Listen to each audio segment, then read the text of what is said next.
英語聞き流しリスニング、英語テキストと MP3 ダウンロード、その他の物語はホームページからお聞きいただけます。88thpp.com 88thpp.com Chapter 7. The author, being informed of a design to accuse him of high treason, makes his escape to Blefuscu. His reception there. Before I proceed to give an account of my leaving this kingdom, it may be proper to inform the reader of a private intrigue which had been for 2 months forming against me. I had been hitherto, all my life, a stranger to courts, for which I was unqualified by the meanness of my condition.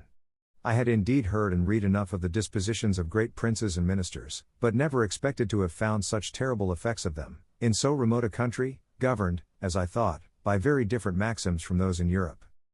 When I was just preparing to pay my attendance on the Emperor of Blefuscu, a considerable person at court, to whom I had been very serviceable, at a time when he lay under the highest displeasure of His Imperial Majesty, came to my house very privately at night, in a close chair, and, without sending his name, desired admittance.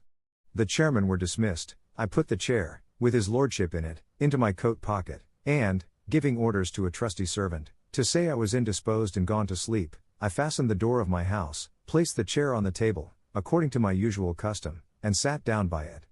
After the common salutations were over, observing his lordship's countenance full of concern, and inquiring into the reason, he desired I would hear him with patience, in a matter that highly concerned my honor and my life. His speech was to the following effect, for I took notes of it as soon as he left me.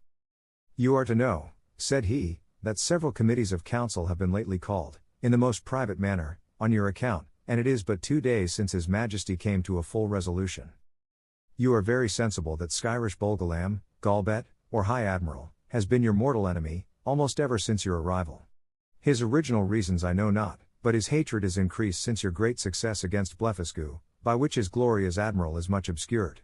This lord, in conjunction with Flimnap the High Treasurer, whose enmity against you is notorious on account of his lady, Limtok the General, Laukin the Chamberlain, and Balmuff the Grand Justiciary, have prepared articles of impeachment against you, for treason and other capital crimes. This preface made me so impatient, being conscious of my own merits and innocence, that I was going to interrupt him, when he entreated me to be silent, and thus proceeded. Out of gratitude for the favors you have done me, I procured information of the whole proceedings, and a copy of the articles, wherein I venture my head for your service. Greater than articles of impeachment against Quinbus Flestrin, the Man Mountain. Greater than Article I. Greater than whereas, by a statute made in the reign of His Imperial Majesty Kalin Defer Plune, it is enacted, that, whoever shall make water within the precincts of the royal palace, shall be liable to the pains and penalties of high treason, notwithstanding, the said Quinbus Flestrin, in open breach of the said law, under color of extinguishing the fire kindled in the apartment of His Majesty's most dear imperial consort, did maliciously, traitorously, and devilishly, by discharge of his urine, put out the said fire kindled in the said apartment, lying and being within the precincts of the said royal palace, against the statute in that case provided, etc. against the duty, etc. greater than Article 2. Greater than that the said Quinbus Flestrin, having brought the imperial fleet of Blefuscu into the royal port, and being afterwards commanded by His Imperial Majesty to seize all the other ships of the said Empire of Blefuscu, and reduce that empire to a province, to be governed by a viceroy from hence, and to destroy and put to death, not only all the Big Endian exiles, but likewise all the people of that empire who would not immediately forsake the Big Endian heresy, he, the said Flestrin, like a false traitor against His most auspicious, serene, Imperial Majesty, did petition to be excused from the said service, upon pretense of unwillingness to force the consciences, or destroy the liberties and lives of an innocent people. Greater than Article 3. Greater than that, whereas certain ambassadors arrived from the court of Blefuscu, to sue for peace in His Majesty's court, he, the said Flestrin, did, like a false traitor, aid, abet, comfort, and divert, the said ambassadors, although he knew them to be servants to a prince who was lately an open enemy to His Imperial Majesty, and in an open war against his said Majesty. Greater than Article 4. Greater than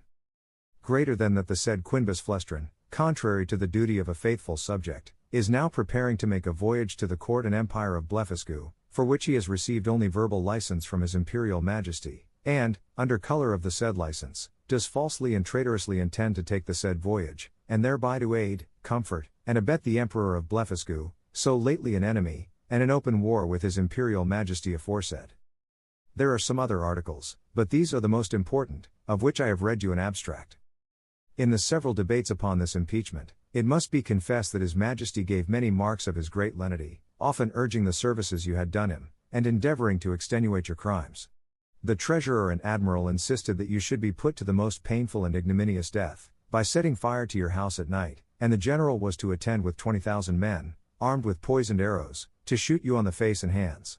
Some of your servants were to have private orders to strew a poisonous juice on your shirts and sheets, which would soon make you tear your own flesh, and die in the utmost torture. The General came into the same opinion, so that for a long time there was a majority against you, but His Majesty resolving, if possible, to spare your life, at last brought off the Chamberlain. Upon this incident, Reldresal, Principal Secretary for Private Affairs, who always approved himself your true friend, was commanded by the Emperor to deliver his opinion, which he accordingly did, and therein justified the good thoughts you have of him. He allowed your crimes to be great, but that still there was room for mercy, the most commendable virtue in a prince, and for which His Majesty was so justly celebrated. He said, the friendship between you and him was so well known to the world, that perhaps the most honorable board might think him partial. However, in obedience to the command he had received, he would freely offer his sentiments. That if His Majesty, in consideration of your services, and pursuant to his own merciful disposition, would please to spare your life, and only give orders to put out both your eyes, he humbly conceived, that by this expedient justice might in some measure be satisfied, and all the world would applaud the lenity of the Emperor, as well as the fair and generous proceedings of those who have the honor to be his counselors. That the loss of your eyes would be no impediment to your bodily strength, by which you might still be useful to His Majesty, that blindness is an addition to courage, by concealing dangers from us, that the fear you had for your eyes, was the greatest difficulty in bringing over the enemy's fleet, and it would be sufficient for you to see by the eyes of the ministers, since the greatest princes do no more. This proposal was received with the utmost disapprobation by the whole board. Bolgolam, the admiral, could not preserve his temper, but, rising up in fury, said, he wondered how the secretary durst presume to give his opinion for preserving the life of a traitor, that the services you had performed were, by all true reasons of state, the great aggravation of your crimes, that you, who were able to extinguish the fire by discharge of urine in Her Majesty's apartment, which he mentioned with horror, might, at another time, raise an inundation by the same means, to drown the whole palace, and the same strength which enabled you to bring over the enemy's fleet, might serve, upon the first discontent, to carry it back, that he had good reasons to think you were a big Indian in your heart, and, as treason begins in the heart, before it appears in overt acts, so he accused you as a traitor on that account, and therefore insisted you should be put to death. The treasurer was of the same opinion. He showed to what straits His Majesty's revenue was reduced, by the charge of maintaining you, which would soon grow insupportable, that the secretary's expedient of putting out your eyes, was so far from being a remedy against this evil, that it would probably increase it, as is manifest from the common practice of blinding some kind of fowls, after which they fed the faster, and grew sooner fat, that His Sacred Majesty and the Council, who are your judges, were, in their own consciences, fully convinced of your guilt, which was a sufficient argument to condemn you to death, without the formal proofs required by the strict letter of the law. But His Imperial Majesty, fully determined against capital punishment, was graciously pleased to say, that since the Council thought the loss of your eyes too easy a censure, some other way may be inflicted hereafter. And your friend the Secretary, humbly desiring to be heard again, in answer to what the Treasurer had objected, concerning the great charge His Majesty was at in maintaining you, said, that His Excellency, who had the sole disposal of the Emperor's revenue, might easily provide against that evil, by gradually lessening your establishment, by which, for want of sufficient food, you would grow weak and faint, and lose your appetite, and consequently, decay, and consume in a few months. Neither would the stench of your carcass be then so dangerous, when it should become more than half diminished, and immediately upon your death 5,000 or 6,000 of His Majesty's subjects might, in 2 or 3 days, cut your flesh from your bones, take it away by cartloads, and bury it in distant parts, to prevent infection, leaving the skeleton as a monument of admiration to posterity. Thus, by the great friendship of the Secretary, the whole affair was compromised. It was strictly enjoined, that the project of starving you by degrees should be kept a secret, but the sentence of putting out your eyes was entered on the books, none dissenting, except Bolgolam the Admiral, who, being a creature of the Empress, was perpetually instigated by Her Majesty to insist upon your death, she having borne perpetual malice against you, on account of that infamous and illegal method you took to extinguish the fire in her apartment. In 3 days your friend the secretary will be directed to come to your house, and read before you the articles of impeachment, and then to signify the great lenity in favor of his majesty and council, whereby you are only condemned to the loss of your eyes, which his majesty does not question you will gratefully and humbly submit to, and 20 of his majesty's surgeons will attend, in order to see the operation well performed, by discharging very sharp-pointed arrows into the balls of your eyes, as you lie on the ground.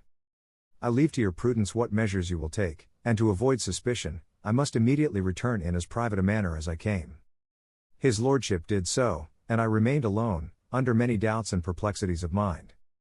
It was a custom introduced by this prince and his ministry, very different, as I have been assured, from the practice of former times, that after the court had decreed any cruel execution, either to gratify the monarch's resentment, or the malice of a favorite, the emperor always made a speech to his whole council, expressing his great lenity and tenderness, as qualities known and confessed by all the world. This speech was immediately published throughout the kingdom, nor did anything terrify the people so much as those encomiums on his majesty's mercy, because it was observed, that the more these praises were enlarged and insisted on, the more inhuman was the punishment, and the sufferer more innocent. Yet, as to myself, I must confess, having never been designed for a courtier, either by my birth or education, I was so ill a judge of things, that I could not discover the lenity in favor of this sentence, but conceived it, perhaps erroneously, rather to be rigorous than gentle. I sometimes thought of standing my trial, for, although I could not deny the facts alleged in the several articles, yet I hoped they would admit of some extenuation. But having in my life perused many state trials, which I ever observed to terminate as the judges thought fit to direct, I durst not rely on so dangerous a decision, in so critical a juncture, and against such powerful enemies. Once I was strongly bent upon resistance, for, while I had liberty the whole strength of that empire could hardly subdue me, and I might easily with stones pelt the metropolis to pieces, but I soon rejected that project with horror, by remembering the oath I had made to the emperor, the favors I received from him, and the high title of Nardots he conferred upon me. Neither had I so soon learned the gratitude of courtiers, to persuade myself, that his majesty's present severities acquitted me of all past obligations. At last, I fixed upon a resolution, for which it is probable I may incur some censure, and not unjustly, for I confess I owe the preserving of my eyes, and consequently my liberty, to my own great rashness and want of experience, because, if I had then known the nature of princes and ministers, which I have since observed in many other courts, and their methods of treating criminals less obnoxious than myself, I should, with great alacrity and readiness, have submitted to so easy a punishment.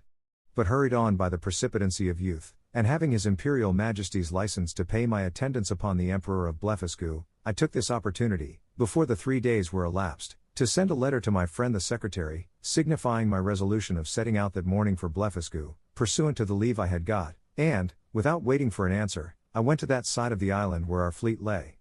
I seized a large man of war, tied a cable to the prow, and, lifting up the anchors, I stripped myself, put my clothes, together with my coverlet, which I carried under my arm, into the vessel, and, drawing it after me, between wading and swimming arrived at the royal port of Blefuscu, where the people had long expected me. They lent me 2 guides to direct me to the capital city, which is of the same name.